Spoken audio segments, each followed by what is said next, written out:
Welcome to Asha moms. Happy winters. आज की video में हम 3 टॉपिक्स डिस्कस करने वाले हैं। सबसे पहले तो ये टॉपिक ए कि मदर्स किन 6 क्लोथ के साथ फ्रेंडशिप करें ताकि कफ और कोल्ड बच्चे को अटैक ना कर पाए। नंबर 2, बच्चों की विंटर्स के क्लोथ की शॉपिंग करते वक्त हम किन बातों का ध्यान रखें। नंबर 3, मैंने अपनी कनिका के टाइम शॉपिंग करते वक्त कुछ मिस्टेक्स की है। अपनी तरफ से स्मार्टनेस बड़ी दिखाई कि अच्छे कपड़े, लेकिन कुछ गलतियां हो गई, बट वो गलतियां आप ना करो। तो वो सारा मैं आज आपको बताने वाली हूँ। ये है वीडियो का पार्ट 1। वीडियो का पार्ट 2 भी बनाया गया है जिसमें ये बताया गया है कि बच्चे को कपड़े पहनाने कैसे हैं। तो चलिए स्टार्ट करते हैं आज की वीडियो। सबसे पहले वो 6 क्लोथ जिनके साथ मदर्स ने फ्रेंडशिप करनी है। Number 1, warmer. Number 1, warmer. क्योंकि बच्चे को हम जितने मर्जी हम उनको स्वेटर्स पहना दें, उनको जैकेट्स पहना दें, कोक्स पहना दें, लेकिन वार्मर जो है वो बच्चे के स्किन के साथ चिपका होता है, इसलिए सबसे ज्यादा बच्चे को गर्माहट वार्मर से ही मिलती है। Number 2, mini sweater. वो भी बच्चे के साथ छाते के साथ चिपका होता है, इसलिए बच्चे को उसके साथ भी बहुत ज्यादा गर्माहट मिलती है। मिनी स्वेटर के बारे में मैं इसलिए भी आपको बता रही हूँ क्योंकि मिनी स्वेटर का ये फायदा होगा कि बच्चे के छाते को ठंड नहीं लगेगी, क्योंकि जो बिल्कुल छोटे बच्चे होते हैं उनका इम्यून सिस्टम बहुत ज्यादा वीक होता है। जैसे जैसे बच्चे ग्रो करते हैं इम्यून सिस्टम स्ट्रॉन्ग होता जाता है, लेकिन जब छोटे होते हैं तो जब हम सुनते हैं ना कई बार बच्चा जैसे सांस लेता है तो बच्चे की जैसे आवाज आती है, या फिर जब बच्चे के नाक से आवाज आती है, जब बच्चे की छाते से सांस की आवाज आती है, तो ये इसीलिए आती है क्योंकि बच्चे की छाती पे ठंड ने अटैक कर दिया होता है। अगर आप बच्चे को छोटा स्वेटर यानी कि मिनी स्वेटर नहीं पहना रहे तो उसकी जगह पे आप कॉटन भी यहाँ पे रख सकते हैं, क्योंकि कॉटन में काफी गर्माहट होती है जिसकी वजह से बाहर से एयर अंदर क्रॉस नहीं होती। नंबर 3, हाई नेक स्वेटर, यानी कि जो नेक को पूरा कवर करता है, इससे बच्चे काफी सेफ रहते हैं। Number 4, caps. कैप्स भी बच्चे का हेड बहुत ज्यादा सर्दी में कवर रखना जरूरी है। Number 5, socks. अब डॉक्टर्स के अकॉर्डिंग चले तो डॉक्टर्स भी यही कहते हैं कि बच्चों को जो ठंड है, जो ठंड चढ़ती है वो सिर से चढ़ती है या पैरों से चढ़ती है, क्योंकि ये हमारी बॉडी के एंडिंग पॉइंट्स हैं। तो बच्चे का सर और बच्चे के पैर हमेशा कवर करके रखिए। लास्ट है जो न्यूबॉर्न बेबीज है उनके आप कंप्लीट सॉक्स लीजिए। कंप्लीट सॉक्स का मीनिंग होता है जिनमें ग्लव्स और मतलब की सॉक्स बीच में ही अटैच्ड होते हैं। मतलब इससे ये होता है कि बच्चे पे ज्यादा भार नहीं पड़ता कपड़ों का, और बच्चा थोड़ा सा भी उसको ठंड लगने का स्कोप नहीं रहता और बच्चा टोटली सेफ रहता है। तो आज हमने जाने 6 क्लोथ के बारे में जिनसे अगर मदर्स फ्रेंडशिप करेंगे तो बच्चे जो ठंड है दूर से आपके बच्चे को टाटा बाय बाय बोल देगी। अब नेक्स्ट मैं आपको ये बताने वाली हूँ कि बच्चे की शॉपिंग करते वक्त आपने किन बातों का ध्यान रखना है। सबसे पहले नंबर 1, अगर आप बच्चे की कैप्स की शॉपिंग कर रहे हैं तो आपने कैप्स लेते वक्त सिर्फ शो नहीं देखनी, कैप देखने में कैसी है, हमारे क्यूटी पाई इसमें बहुत क्यूट लगेंगे। आपने सिर्फ ये नहीं देखना, आपने ये भी देखना कि कैप जो है उसकी इंटरनल क्वालिटी कैसी है। क्या कैप का जो अंदर कपड़ा लगा है उससे बच्चे के मतलब की बॉडी को, उसके हेड को गर्माहट मिलेगी। इसके अलावा कोशिश करिए जो बिल्कुल छोटे बच्चे हैं उनके लिए सर्कल शेप कैप मत लीजिए। उनके लिए जैसे मान लीजिए फुल कैप्स आते हैं, फुल फेस जो कैप्स आते हैं, या फिर जो कॉलर वाली कैप्स आती हैं, या फिर जो पुराने टाइम पे ऑनरेबल दादी जी, ऑनरेबल नानी जी कैप बनाते होते थे, जो तनी वाली कैप होती है, बदरी वाली कैप जिसे कहते हैं। मेरी मायरा ने ये कैप बहुत ज्यादा पहनी है। ये देखिए, ये मेरी मायरा ने इस तरह की कैप्स मैंने अपनी मायरा को बहुत ज्यादा पहनाई है, क्योंकि इस तरह की कैप से बच्चे के कान ढके रहते हैं, बच्चे का पूरा पोर्शन एक तरह से कवर हो जाता है। तो आप भी कैप लेते वक्त ये जरूर ध्यान रखिए।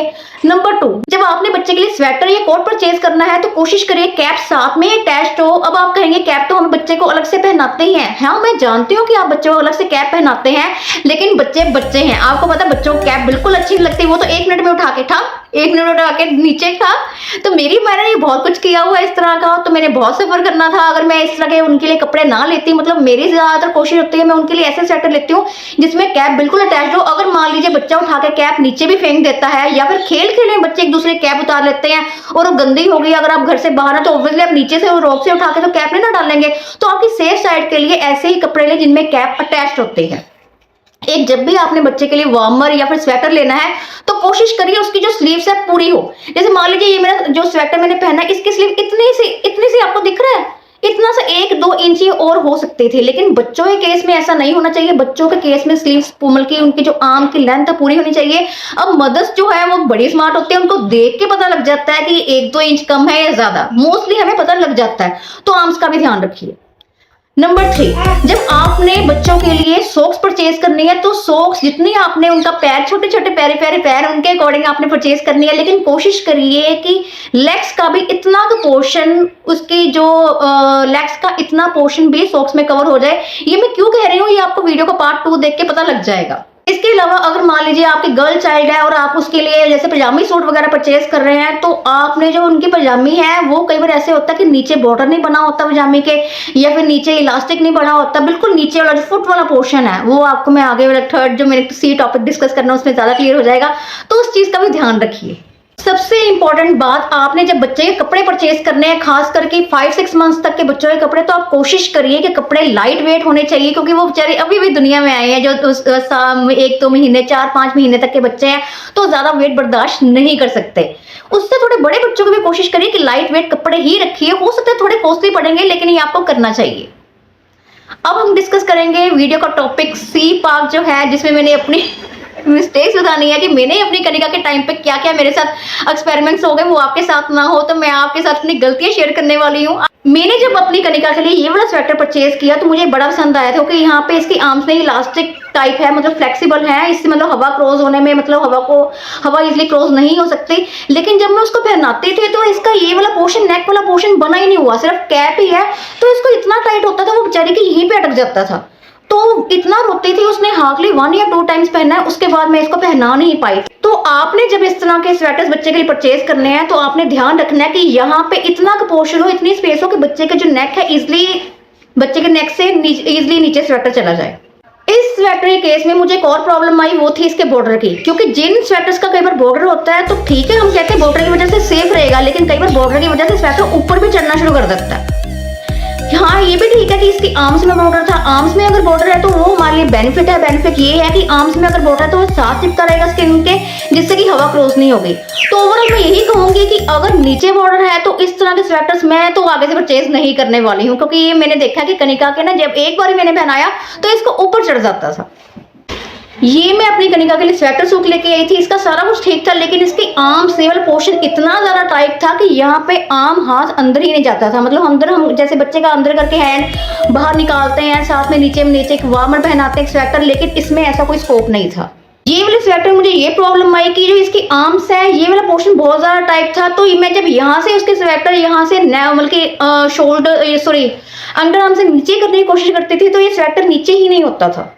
ये कैप मैंने कनिका के लिए खरीदी थी इसकी शो देख के, लेकिन मैंने बाद में देखा कि इसमें इंटरनल क्वालिटी कोई नहीं है, इसमें कोई मतलब कि वार्मनेस नहीं है जिससे कि बच्चे को गर्माहट थोड़ी मिले, तो इसमें सिर्फ शो ही शो थी। ये मैं अपनी कनिका के लिए इसकी क्वालिटी देख के, मतलब इसमें क्वालिटी इसकी काफी अच्छी है, इसमें जैसे मतलब कि हवा क्रॉस नहीं होगी, लेकिन इसका ये देखिए, ये वाला पोर्शन इतना छोटा था, ये वाला पोर्शन कि इसमें नीचे हम ना तो वार्मर पहना सकते थे, मतलब कि इसका डाइपर भी अगर कहीं जाना होता तो बाहर जाते हुए डाइपर पहनाते थे तो वो भी नहीं आता था। तो ये आसन जिसको हम कहते हैं, ये भी पहले देख लीजिए। ये मैंने अपनी कनिका के लिए एक फ्रॉक सूट परचेज किया था, लेकिन इसको परचेज करते वक्त भी मुझे एक गलती हो गई, मुझे तब नहीं पता लगा। जैसे देखिए, इसकी जो पजामी है, इसके नीचे ना तो कोई इलास्टिक है, ना तो इसका कोई बॉर्डर है, तो ये इजिली ना जैसे ऐसे ऊपर फोल्ड जाती थी। तो ये भी आपने जरूर ध्यान देना कि जहां पे कपड़ा एंड हो रहा है वहां पे कोई बॉर्डर होना चाहिए या कोई इलास्टिक टाइप होना चाहिए, ताकि हवा भी क्रॉस ना करे और वो कोई थ्रेड स्टेबल हो। इसकी तो है ही नहीं कुछ, ये देखिए ये ऊपर हो जाता था।